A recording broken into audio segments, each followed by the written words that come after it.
Do you feel that you found a manageable balance? I mean, one of the things that I've learned is that even like I'll feel like a champ. I'll feel like a super like professional. I'm like, I've got this. I figured it out. I know what my wife's schedule is like. I know what the baby's schedule is like. We're gonna be cruising easy peasy. And then, you know, it's almost like he can sense it. He can sense the overconfidence and then just Sure. completely throws a wrench into he's like, you know what? Surprise, chaos. You have no idea Oh, what you're in for. So do you feel like you found a workable balance that's like, in this moment right now, I've got like, 72 hours where I've figured out how to manage all the stuff and be present and be able to communicate these things and foster. And then, there's almost like the not like the car crash thing, but there's like a big boom, something changes and suddenly you have to recalibrate to that. oh yeah, absolutely. Because uh, those are the things I'm talking about. Because you try your best to do apply those practices, but it's like it's a hit or miss too, right? Because then if the boys decide to throw a massive tantrum, oh yeah, like as a parent, you just gotta you react and you instantly you're like, oh man, and then later you look back and you just feel so disappointed. You feel like you failed way more times than you've succeeded because, and I know this because then all of a sudden Knox will randomly, he'll come and say, Papa, I love you. And then you just feel like crying. You just get all emotional and you're like, oh, thank God, I just needed words of validation. Like, oh man, this was hurting me so much. It's so crazy how those little words keep you going because you do feel like you're failing constantly. They're crying, they they're mad at you. There's constant times where I feel like, oh, he only wants to spend time with mom. And you're like, I'm not even the favorite anymore. It's in those times where I have to tell myself, keep doing what you're doing because just do your best. And that will be remembered because I always look back and I tell my dad this no matter whether you think you failed or not, what I do remember from growing up is that you and mom loved me so much. That's what I remember. And that is why I will always be so close to you guys. And so in knowing that, and I remember he got choked up too when I told him that. And so I apply that same principle towards the boys. Man, doing my day to day with love towards them. Um, I'm hoping that that's what they'll remember, and they won't remember the bad, the Papa. Papa said no to watching this episode, or Papa said no. It's all the laughing, the happy moments that they'll remember. It's those experiences for sure. Yeah. My brother has a saying, the days, I'm sure he got it from somewhere. It says the days are long and the years are short. He has three kids, like 7, 5, and 4. And Mm-hmm. so, they're just now starting to turn the corner from having like, kind of a crazy life with like these really young kids back to back to back, to like the kids starting to be able to be a little bit more autonomous and like it's, Yeah, yeah. And, you know, I know that, one kid it's challenging, but it's relatively simple. I mean, I understand what his needs are, especially at this age. It's like I understand what his needs are. I understand how I can play a role in essentially supporting my wife while she cares to his needs, like because there's only so much that I can do. sure. um and I also see my relationship with Katie, my wife, sort of, it has morphed in a lot of ways, right? It's like we're way more on a teamwork level than we ever have been before, which is really beautiful. I think that's a great thing. I mean, we've had to figure that out as we were going through it because that's kind of the way that I think everybody has to, in a way.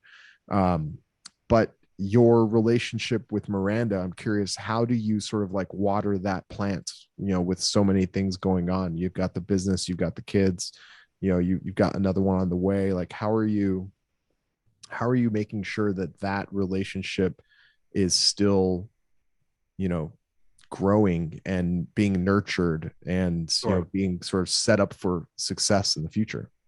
It's so funny because even recently we've had to have conversations about that because one, she's third pregnancy. We're like, how, we only have 4.5 months left. She's very stressed and overwhelmed. She has a heavy role in street parking. She programs the workouts with the coaches. She does the social media marketing, just her presence alone and what she brings to on her social media page. Being a mother, we're developing an app. We've been doing it for the past 2 years for the street parking members. That Miranda, one of her biggest strengths is also her biggest weakness because she's so she has so much attention to detail, and she's so organized and just has it down. She's so talented, but it's also what makes things difficult because you know it's hard for her to let go. And then there's a relationship with the boys because then she feels like she's not having enough time with them. And then you're right, then comes to our relationship, and I've told her, like, look, in cases like now, you have to realize that we would try to spend time together at dinner time, but then we're both exhausted. I always make sure we have dinner after we put the boys down to sleep. We go downstairs, we have dinner, but we're just quiet. We're so tired. And that the last thing you should do is try to have a conversation with your spouse when you're tired, because then there's no rational thinking. You guys are just gonna get easily triggered, and then it doesn't go well at all. So I've pitched to her, like, look, I don't want to take this away from you because I know this is what's happening, but I think we do need to. We have Monday morning dates, breakfast dates, like that's on the schedule. Monday morning, every morning, we have breakfast. Wednesday, we'll always go have lunch together, but it's so quick. So I've proposed to her, look, maybe on Saturdays, as opposed to like, how about this? I give you Monday through Friday, as opposed to having to worry so much about our conversations and dinner, because realistically, they're not filling your cup. Because I told her, I was like, and I have the time to delegate, but you don't. And that you're not feeling fulfilled because it is on her. And I said, so let's do this. Let me support you because I know you're anxious to get to work because you have so much on your plate. I'll get the kids down, help get the kids down. You go have dinner and then go in the office until this app's done. Saturdays, though, we will have a date day. So we'll go have lunch and go do either a movie or just go out and go do something. That way your cup is more full and you know that we have something to look forward to and that we have the ability to connect when we're not exhausted and it's not at dinner time. So, because you read this book, Anti-Fragile, I read by Nassim Taleb, I think his name is, you have to, like, going in the middle is pretty difficult, right?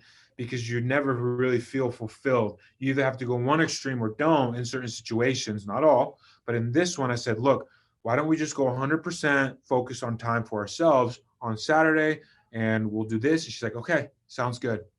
And that's a constant navigation as well. You have to be able to feel present in what's going on, and hearing what she's needing and help with that and be like, okay, well, let's try this until you get to a point where you just feel your cup is being filled up, because it's rough. And now we're about to add a third.